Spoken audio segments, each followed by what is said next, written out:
नमस्ते बच्चों। कल हमने 5.1 का पहला क्वेश्चन कंप्लीट किया था। उसके बाद हम आज क्वेश्चन नंबर 2 करने जा रहे हैं, जिसमें आपको प्रश्न दिया गया है कि किसी समांतर श्रेणी के लिए प्रथम पद ए और तथा सार्वअंतर डी दिया हुआ है, तो उस समांतर श्रेणी के प्रथम 4 पद ज्ञात करो। तो सबसे पहले हमें इस प्रश्न में हमने पहला प्रश्न लिखा है। इस प्रश्न को हम करते हैं। तो हमें क्या दिया गया है वो लिखेंगे। पहले तो प्रथम पद, मैंने आपको कल बताया था कि प्रथम पद को किसके द्वारा प्रदर्शित करते हैं, ए के द्वारा, जो ए बराबर है -1। और सार्वअंतर हमें दिया गया है क्या, वो है डी, जिसको हम प्रदर्शित डी, और जिसके बराबर कितना दिया गया है, 1/2। अब हमें देखो इसमें पूछा क्या था कि समांतर श्रेणी के प्रथम 4 पद ज्ञात कीजिए। अब एक पद तो हमें दे रखा है, अब उसके बाद हमें कौन सा पद, पहला पद दे दिया है, दूसरा पद मैंने आपको पहले बताया था कि जो दूसरा पद होगा वो a2 होगा, और a2 का हम क्या लिख सकते हैं, a+d, क्योंकि ये जो a है प्रथम पद वो आएगा ही, प्लस जो d होगा, ये d मैंने एक डी ही क्यों लिखा, क्योंकि यहाँ जो 2 है उससे एक कम करके यहाँ लिखा जाएगा। अगर मान लो 3 होता तो यहाँ 2 डी आता। अब इसमें जो है इसको दे दो 1 नंबर। इस समीकरण 1 में a तथा d का मान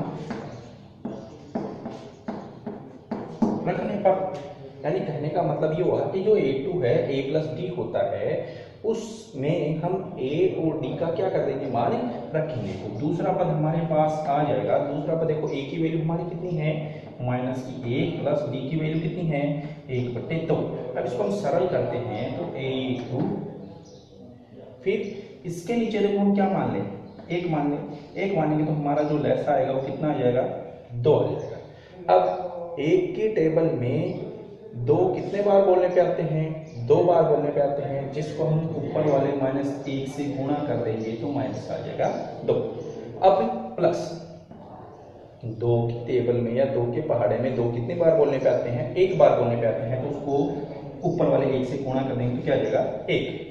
अब a2, तो ये हो जाएगा -2 में 1, देखो यहाँ प्लस करना है तो हमारे पास विपरीत निशान होते हैं तो हमेशा घटाया जाता है, और वही संख्या बचती है जिसका निशान, यानी वो संख्या जो बड़ी है जिसमें निशान ज्यादा है, यानी माइनस के यहाँ 2 है तो बड़ी संख्या 1 से तो यही है 2, निशान को छोड़कर। वैसे तो छोटी होती है माइनस वाली, परंतु यहाँ से हमारे पास कितना बच जाएगा, माइनस का 1/2। तो कहने का मतलब आपका दूसरा जो पद बन गया वो क्या हो गया,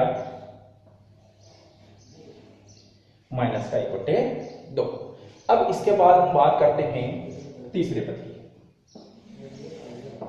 तीसरे पद की बात करते हैं तो वो हमारा a3 को हम क्या लिख सकते हैं, a, देखो मैंने आपको यहां बताया था a प्लस, अब d वाले में यहां देखो 2 थे उससे 1 कम करके लिखा था, यहां 3 थे तो यहां से भी 1 कम करके लिखेंगे तो क्या हो जाएगा, a+2d।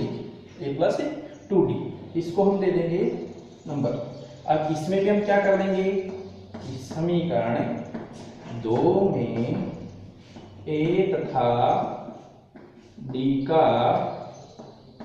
मान रखने पर, तो ये हो जाएगा a3, a की वैल्यू है वो हमारे पास देखो शुरू में दी गई है वो -1 प्लस 2, d की वैल्यू 1/2। अब यहां से आप क्या कर सकते हो, 2 को आप 1 से गुणा कर सकते हो या 2 को 2 से काट सकते हो। तो हम यहां से क्या कर देंगे, इसको काट देंगे, -1 और ये हो जाएगा प्लस का 1। अब देखो 1 में से 1 गया तो क्या बच गया, 0। तो यानी कहने का मतलब आपका जो तीसरा पद हो गया वो क्या हो गया, 0। अब इसके बाद हमारे पास एक लास्ट पद, क्योंकि 4 पद पूछे थे तो हमने a1 तो हमें दे रखा है, a2 हमने निकाल लिया है, a3 हमने निकाल लिया, बच गया a4 हम निकालेंगे। तो a4 के लिए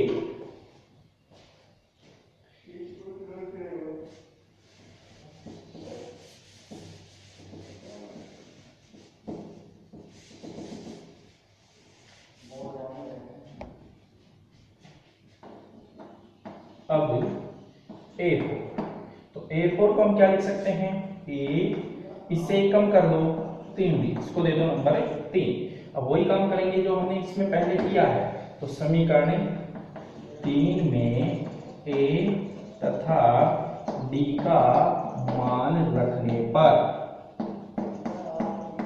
अब A और D का मान आपके पास है तो वो क्या करेंगे, हम इसमें रख देंगे। तो A4 इक्वल A की वैल्यू है -1 प्लस 3, D की वैल्यू 1/2। अब देखो यहां से 3 को आप 1 से गुणा कर लो, तो ये हो जाएगा A4 इक्वल चल रहा है -1 प्लस 3 एकम 3/2। अब इसके बट्टे में हम लगा देंगे 8। अब यहां से हमारे पास इन दोनों का एलसीएम ले लेंगे, एलसीएम आ जाएगा कितना, 2। अब ये जो हमने एलसीएम लिया है तो इसमें देखो 1 के पहाड़े में 2, ठीक है, 1 के पहाड़े में 2 कितने नंबर पे आता है, 2 नंबर पे, तो उस 2 को ऊपर वाले से गुणा कर दो, माइनस का आ गया 2। अब 2 के पहाड़े में 2 कितने नंबर पे आता है, 1 नंबर पे आता है, तो हम क्या करेंगे, 1 को ऊपर वाले 3 से गुणा कर देंगे, तो 3 एकम 3, ये हो जाएगा हमारे पास 1, यहां से 1 बच गया क्योंकि 3 में से 2 चले गए तो 1 बचा और यहां से आ जाएगा 2। तो इस प्रकार हमने चौथा पद निकाल लिया, तो लिख देंगे अतः समांतर श्रेणी के प्रथम 4 पद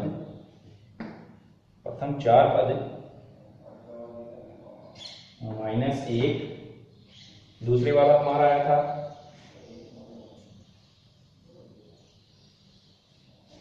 -1, दूसरा हमने निकाला था, तो देख लेते हैं अभी ये तक, तो ये हो जाएगा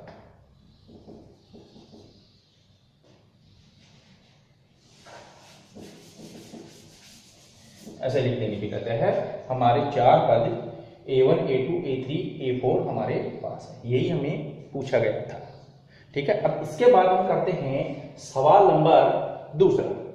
सवाल नंबर दूसरा है इसी का, उसमें देखो क्या पूछा है, उसमें पूछा गया आपको कि A दिया गया है और D दिया गया है, तो वैसे इसी प्रश्न को जैसे इसको किया वैसे इस प्रश्न को हमें करना है।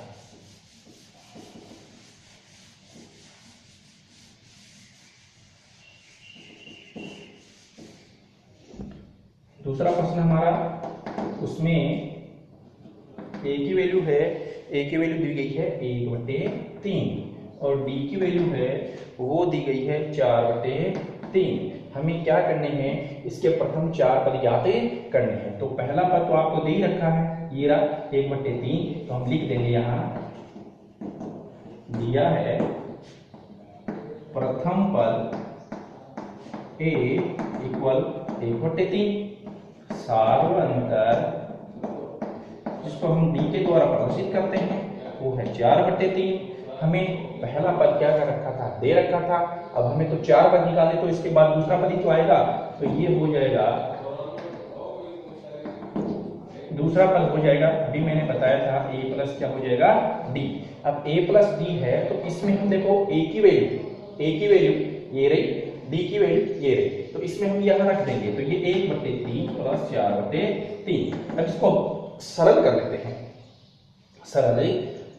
तो सरल करने के बाद हमारे पास देखो नीचे वाली बीच में प्लस या माइनस होता है और इधर बट्टे वाली संख्याएं होती हैं, तो दोनों का हमें लैसर निकालना पड़ता है नीचे वालों का। अब नीचे वाले में अगर सेम वैल्यू है तो उनका लैसर वही संख्या होगी। अब सेम वैल्यू थी, देखो 3 था, यहाँ भी 3 था, 3 का इसमें 3 लैसा आ गया, तो ऊपर वाली वैल्यू वैसी ही हम लिख देंगे। तो ये हमारा A2 और A2, तो A2 की वैल्यू देखो 4 हो गया 5/3, तो इसमें हम लिख देंगे कि A2 है वो कितना हो गया 5/3। अब इसके बाद A3 को देखो हमने A2 को मैंने बताया A प्लस D लिखा, तो A3 को हम लिखेंगे A प्लस 2D।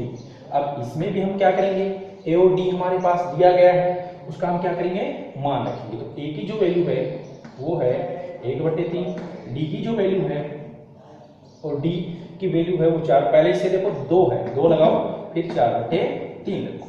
अब इसको हम सरल कर लेते हैं, तो A3 तो यहाँ से देखो ये 1/3 चल रहा है। अब 2 को 4 से गुणा कर लो, ये देखो कटेगा नहीं, ये नहीं काट देना कभी, क्योंकि ये तो गुणा होंगे। ये देखो कि 4 को आप 2 से गुणा कर लो तो कितना हो जाएगा 8/3। अब इसमें भी लैसा लेंगे तो ये हमारा लैसा आ जाएगा कितना 3। तो ऊपर वाला भी वैसा का वैसा ही आ जाएगा हमारे पास। तो ये कितना हो जाएगा 9/3 यानी A3।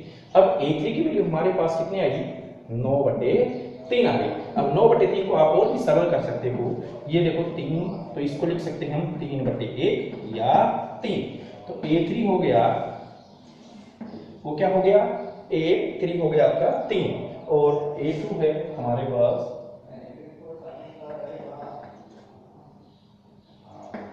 अब आगे देखते हैं कि A3 हो गया। अब हमारे पास A4 हमें निकालना है। तो A4 निकालने का तो सेम वैसे ही प्रोसेस करेंगे कि ये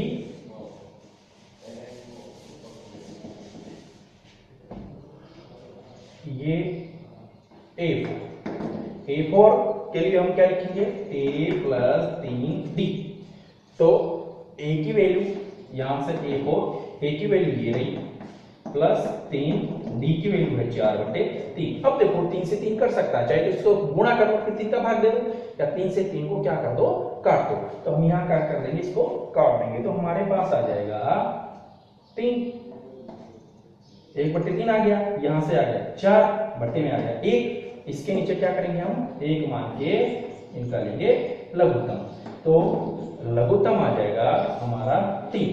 अब 3 के पहाड़े में 3 कितने नंबर पे आता है 1 नंबर पे। तो 1 को आप क्या करोगे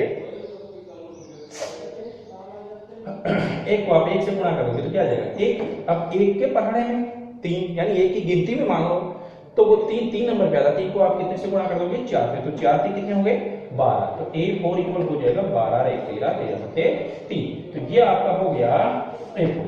तो इसके हमने 4 पद निकाल लिए। पहला पद निकाला था, ये पहला पद तो दे रखा था, A2 हमने निकाला, A3 निकाला, A4 निकाला। तो लिख देंगे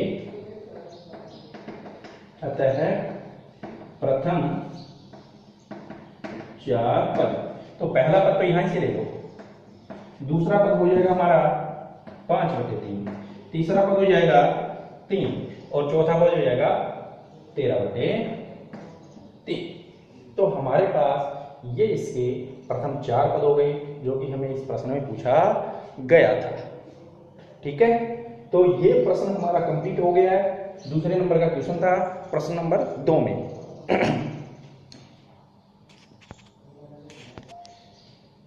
और इसके बाद आपको आगे कल कराएंगे। धन्यवाद।